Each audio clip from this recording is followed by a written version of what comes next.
বন্ধুরে আমার নবীজি বলছেন দুনিয়াটা একটা পানির জাহাজের মতো। হাদিসটার রাবী হযরতে নুমান বিন বাশির রাদিয়াল্লাহু তাআলা আনহু। নবীজি বলছেন শুনেলে মুসলমান, পৃথিবীটা দুই তলা পানির জাহাজ। দুনিয়াতে দুই তলা কেমন? মসজিদ হলো 2 নম্বর তালা, মাদ্রাসা হলো 2য় তালা, জালসা হলো 2য় তালা। এক তালা তোমার পরিবার, তোমার মেয়ে, তোমার ছেলে। মসজিদে নামাজ পড়ছো, সুবহানাল্লাহ সুবহানাল্লাহ করছো, মনে করছো বেঁচে যাবো। নবীজি বলছেন এক তালা তোমার পরিবার, তোমার পরিবারের মেয়েটা বেপরদা হয়ে চলে গুনাহ করতে করতে গুনাহ ফুটা করে দিয়েছে। ইস্তারা ফুটা করলে উপর তারার লোক বাঁচবে না, বাঁচবে না। অতএব তুমি নামাজ পড়ো, মনে করছো বেঁচে যাবো, আমি 2 তালা। নিচের তালা তোমার ছেলে, সে নামাজ পড়ে না, গুনাহ ফুটা করে দিয়েছে। এই ছেলের কারণে তোমাকে জাহান্নাম যেতে হবে। তাহলে তোমাকে কি করতে হবে? ওই ছেলেকে দাওয়াত দাও, তাকে ফিরাও, এর গুনাহ ফুটা না করে, নচেত কিন্তু বাঁচার উপায় হবে না, হবে না। এই জন্য মানুষদেরকে বলতে হবে চল নামাজে চল, দুঃখে পাবি সান্ত্বনা, তুই বউকে পাবি বল, মসজিদে চল। হাজার কাজের উসিলাতে নামাজ তোর কাজা, খাজনা তারে দিলি না তুই দুনিয়ার রাজা। তারপরে তুই পুলিশকে দেখা খেরাতের ফসল, চল নামাজে চল, দুঃখে পাবি সান্ত্বনা, তুই বউকে পাবি বল, মসজিদে চল। তোমাকে মানুষদেরকে দাওয়াত দিতে হবে, যেহেতু তুমি হতে চাইছো কামিয়াব। আল্লাহ তাবারাক ওয়া তাআলা অন্য জায়গায় বলছেন কুনতুম খায়রা উম্মাতিন উখরিজাত লিন-নাস। আমার যত সৃষ্টি আছে, আমার আল্লাহ বলছেন আমার যত সৃষ্টি আছে, সব সৃষ্টির সেরা সৃষ্টি হলো ইনসান। তোমরাই হলে সুন্দর, তোমরাই হলে সর্বোত্তম, তোমরাই হলে খায়ের, তোমরাই হলে সবচেয়ে উত্তম জাতি। আমরা কেন উত্তম হব? আমরুনা বিল মারুফ ওয়া তানহাউনা আনিল মুনকার। যেহেতু তোমাদের ডিউটি হলো মানুষদেরকে ভালো কাজের আদেশ করা, মন্দ কাজের নিষেধ করা। আমার আল্লাহ দায়িত্ব দিয়েছে, যদি তোমরা দামি হতে চাও, তোমরা যদি কামিয়াব হতে চাও, মানুষদেরকে ভালো কাজের আদেশ করা। যেখানে গান বাজবে যুবকেরা প্রতিরোধ করে বাঁচতে দিব না। যেখানে ফাংশন কাজ চলবে সেখানে তোমাকে ছাপিয়ে পড়ে সেটাকে ঢুকতে হবে। তাহলে হবে তুমি হবে প্রকৃত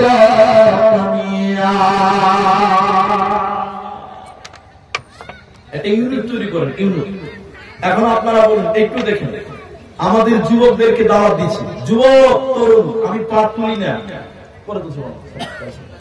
আচ্ছা ইনি হলেন আমার শিক্ষক, এটা সত্য ঘটনা। উনি আমার শিক্ষক, না হাসবেন না, উনি আমার আসলে শিক্ষক।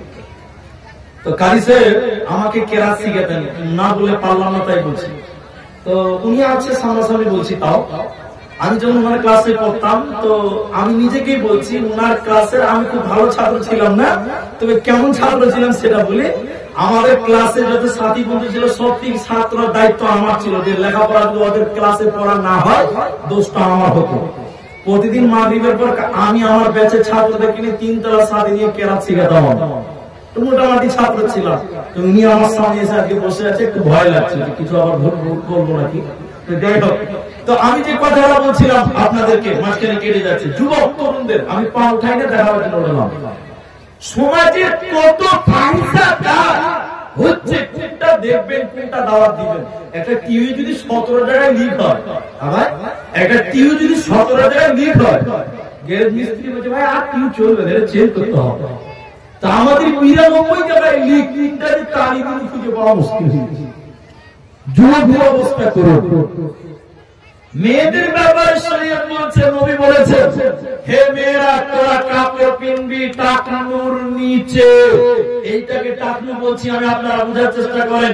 ইসলামী শরীয়ত বলছে মেয়েরা টাকনুর নিচে পড়বে। মেয়েরা কোথায় পড়বে জোরে বলুন? টাকুর নিচে। কিন্তু এখন আপনাদেরকে বলছি, মেয়েরা কি টাকুর নিচে পড়ে না উপরে? প্লাজো নাম শুনেছেন? প্লাজো কথা বলে না যে প্লাজো না ঢেলা ঢুকে ঢক ঢক করে বেড়াচ্ছে। জি, ওই মসজিদে নামাজ পড়ছি, আজকা পাড়া জমা মসজিদে, ভালো করে বুঝেন। নামাজ পড়ে দেখছি ফটিক চাচা চায়ের দোকানে টিভি চলছে আর কয়েকজন তাস খেলছে। তাস, ফটিক চাচা চায়ের দোকানে গোল করে তাস খেলছে। তা নামাজ পড়ে একজন বয়স্ক লোক বলছি, চাচা চলেন বলবো ওরা তাস খেলছে। চাচা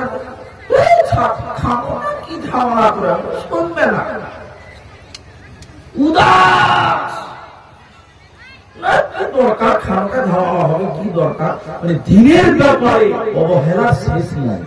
ওই চাচাকে খানিক পর একটা 7 বছরের ছেলে এসে বলছে, দাদু তোমার আম গাছে ঢেল চালিয়েছে রুস্তমের বাটাকা, কোন শালা ভলিউম দেখছেন 100 বছর চার্জ হয়ে গেছে, 100 বছর টাটকা হয়ে গেছে। দিনের ব্যাপারে কি দরকার খানকা ধারণা করা নাই, অথচ কঠোর ভাবে বলা হয়েছে তুমি বলো ফিরাও। কেউ বলে না মানুষ মনে হচ্ছে পশু, মানুষ মনে হচ্ছে গরু ছাগল। 2016 সালে ভিক্টোরিয়া গেই, 2016 সালে কলকাতা গেলাম আমি, তার আগেও গিয়েছিলাম, এটাই প্রথম না, তার আগেও গেলাম। শিয়ালদা স্টেশনে নেমেছি, ভালো করে শুনে, বিগ বাজার গেট বন্ধ ছিল সকালটায়। বিগ বাজারের সামনে আপনার একটা ছেলে, একটা যুবক ছেলে একটা যুবতী মেয়েকে দেখবেন, শিয়ালদা স্টেশনের পাশে ফরেন মার্কেট আছে, বিরাট বড় বাজার হয় সকালবেলা। ওই বিগ বাজারের গেটে একটা যুবক ছেলে একটা যুবতী মেয়েকে জড়িয়ে ধরে আছে। আমি কোন একটা প্রোগ্রামে গেছিলাম, জলসা একটা মিটিং এ গেছিলাম, আমাদের সঙ্গে আরো অনেক আলেম ছিল, আমি জুব্বা পড়েছিলাম, তখন আমি ছাত্র ছিলাম, আবু দাউদের ছাত্র। আমি তো কোনোদিন এই দৃশ্যটা দেখিনি। হাজার হাজার মানুষ শিয়ালদা স্টেশনে বাড়াচ্ছে ঢুকছে, বাড়াচ্ছে ঢুকছে, কেউ বলে না অফিস একটা মেয়েকে জড়িয়ে ধরে আছে, তারা মনের সুখে ধরে আছে, কেউ বলে না, বলতে নাকি পাবে না, বললেই নাকি সমস্যা। আল্লাহর নবী বলছেন, যখন তোমরা খারাপি দেখবে, ওই খারাপি যদি তোমরা বাধা না দাও, প্রতিরোধ না করো, আল্লাহ তোমাদের উপরে আযাব নাযিল করবে, আল্লাহ তোমাদের উপরে শাস্তি বর্ষণ করবে। তখন তোমরা আল্লাহর কাছে দোয়া করবে, আল্লাহ তোমাদের দোয়া কবুল করবে না। ওতে মানুষদেরকে তুমি দাওয়াত দাও, যে নামাজ পড়ে না তাকে নামাজের দাওয়াত দাও, যে পর্দা পড়ে না পর্দার গুরুত্বটাকে বুঝিয়ে দাও, তাহলে তুমি হবে কামিয়াব, কামিয়াব, কামিয়াব। একটা বড় হাদিসের সারমর্ম বলছি। নু'মান বিন বাশির হাদিসের রাবী, নু'মান বিন বাশির তিনি হাদিসের রাবী।